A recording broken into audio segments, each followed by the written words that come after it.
నిజామాబాద్ జిల్లా పోగుళ్లపల్లిలో జరిగిన రాష్ట్ర స్థాయి క్రీడా పోటీల్లో మంత్రి సీతక్క డాన్స్ చేసి అలరించారు. త్వరలో ఒడిశాలో జరగనున్న స్పోర్ట్స్ మీట్ పోటీలకు 1200 మంది విద్యార్థులు పాల్గొనగా 350 మంది అర్హత సాధించారు.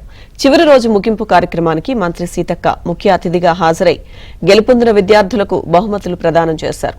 అనంతరం విద్యార్థులతో కలిసి మంత్రి సీతక్క డాన్స్ చేశారు. ఒడిశా క్రీడా పోటీల్లో తెలంగాణ విద్యార్థులు సత్తా చాటాలని మంత్రి సీతక్క ఆకాంక్షించారు.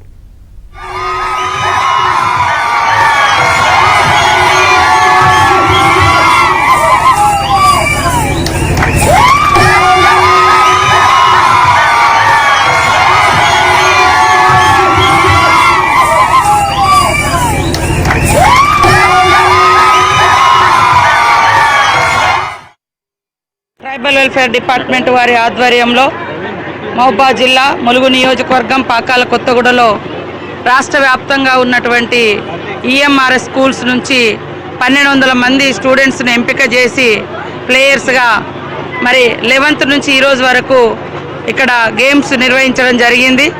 నేషనల్ వారీగా వెళ్ళేందుకు ఇక్కడ జరిగినటువంటి గేమ్స్ సెలెక్షన్స్లో పోటీలో 350 మంది విద్యార్థులు ప్లేయర్స్ సెలెక్ట్ చేయడం జరిగింది. వారందరూ కూడా సక్సెస్ఫుల్గా ఖచ్చితంగా మరి తిరిగి వస్తారని నమ్మకంతో వారిని బ్లెస్సింగ్ చేస్తూ ఉన్నాం. మా ప్రభుత్వం ఎప్పుడు కూడా ఆటలను ప్రోత్సహిస్తూ ఉంది. ముఖ్యమంత్రి గారు రేవంత్ రెడ్డి గారు ప్రధానంగా ఆటల పట్ల చాలా మక్కువ.